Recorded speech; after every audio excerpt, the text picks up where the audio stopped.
So we're going to have a quick 10-minute session with two fantastic people. First of all, just to the right on the stage, hi, Cynthia. Hi. Hi, this is Cynthia Nixon, of course, the Emmy Award-winning actress. She is the... she's got two productions going on in New York. She is the director of Motherstruck, and sitting next to her is the writer and performer of Motherstruck, Stacey Ann Chin. And I just want to read from Stacey Ann's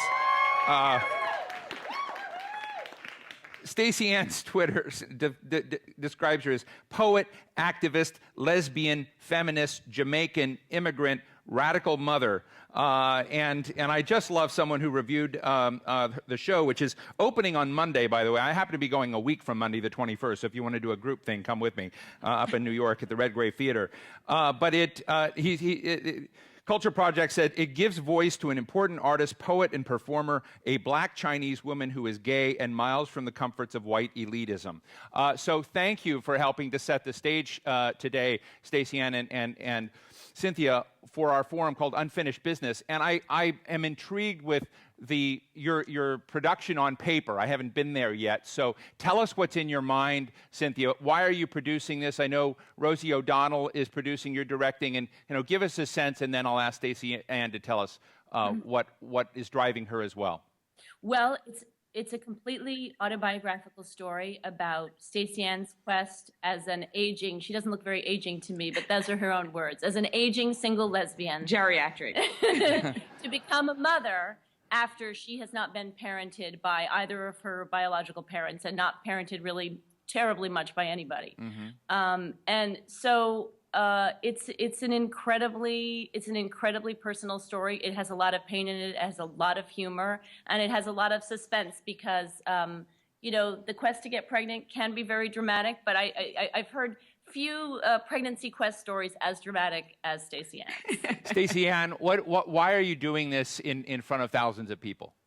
What do you want them to take away? I think that there's so few stories about women who do not live in the lap of luxury, who maybe are artists or lesbians or immigrants, whatever, who want to become parents, and it's not a straight path. We're not.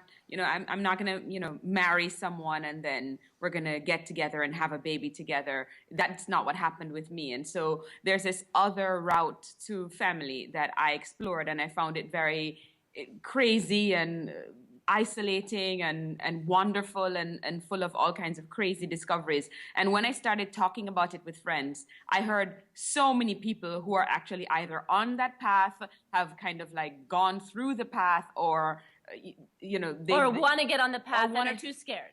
Or are too scared. It's a huge conversation, particularly for our community. It's something that's happening almost every day. I was just telling Cynthia that I have about, I think maybe 7 of my really close friends are trying to get pregnant in this moment, who are in the middle of like the IVF drama, the how to get sperm, the how to deal with the insurance companies, how to get to a place where you're okay with kind of taking on this process. And it's a story that's happening everywhere, but it doesn't seem to be a large conversation. And I think it's really important for us to begin the conversation, or at least join the very small whisperings that are happening already.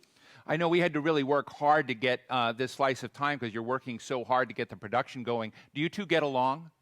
No, we hate each other. We hated each other on site, but... Now, let me ask you a serious question. As artists, we're talking today about unfinished business in the LGBT world. We've had marriage equality a few years ago, repeal of Don't Ask, Don't Tell. There have been milestones. And there's this view that, some have that, okay, we've checked off the big boxes, we can take a break. And there are others that are saying, we have a lot of human stories today that say, nuh-uh, there's a lot more to go. And I'm just interested in, as artists, do you think politically, do you think about other dimensions of the LGBT world that need more attention than they're getting? We were just having this conversation, and Cynthia was just giving me like a whole list of things that we absolutely need to look at, including trans people, the rights of trans people, the rights of young people who are left homeless because of the homophobia in their families. They kind of head to New York. I mean, there's so many there's so many groups of people, the people who actually have gone ahead and are reaping the benefits mostly of the marriage equality rights, don't ask, don't tell, are people who are not poor, people who are not working class. And I think we still have to look at the issue of class and gender. You know, women, you were saying earlier that women are still earning women, far whether less they're than straight men. or gay, are in a much lower economic bracket. And then if you take lesbians and gay men, it becomes even more stratified. And I think, you know, if you look at really what propelled the gay rights movement so powerfully in the last few decades, it was the AIDS crisis. And gay men and lesbians really came together and they fought and they, you know, they did remarkable things. And they brought the community together, and then it had all these, you know, side benefits, not just getting medication and getting attention, but getting real rights. And I think that there is a similar crisis going on now. And, you know, unfortunately, we haven't yet seen the Larry Kramer of that movement. And it is these LGBT youth living on the streets. Many of them are trans. Most of them have been pushed out by their families from, you know, all over the country, and in some cases other countries, and they're living on the streets, and they're sex workers, and they're very much at risk. And I think it is really, you know, if the LGBT community is looking for, you know, where to put their effort and their money and their attention and their might, this is a place to put it. Because yes, first, you know, marriage is really great, and you know, it's wonderful to open the New York Times wedding section and to see gay couples and lesbian couples, and so this assimilation is possible for us in a way that it never was before. But there are a lot of people who are members of our community, and they don't fit into that, you know, we're a same-sex couple and we're married and we've got 2 kids and a house, you know.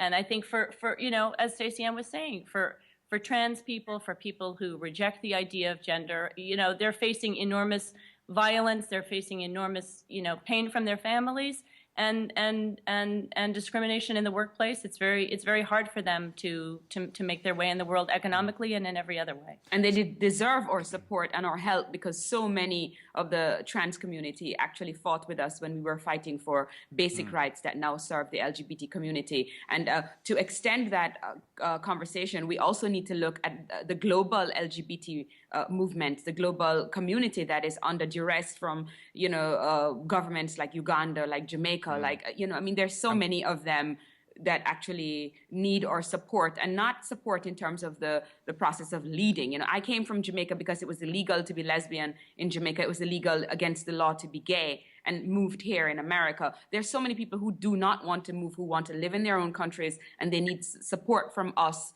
as a global community to try to change that within the context of community, so that people can remain in their own homes or their own lives, their own countries, without having to flee to other countries. I'm so glad you raised that. You know, when we do an iteration of this next year, I hope we get into the global issues, because when you look at rights advances in the U.S. and some other parts of the world, and you look like the rights regressions in many other parts of the world, it's profound. We had hoped to have Susan Rice and Samantha Power here, but the world's blowing up and it's very hard. But next year, I think they'll have more time on their hands, perhaps, and we'll be able to do that. But Cynthia, let me ask you real quickly. We just have a minute and a half left.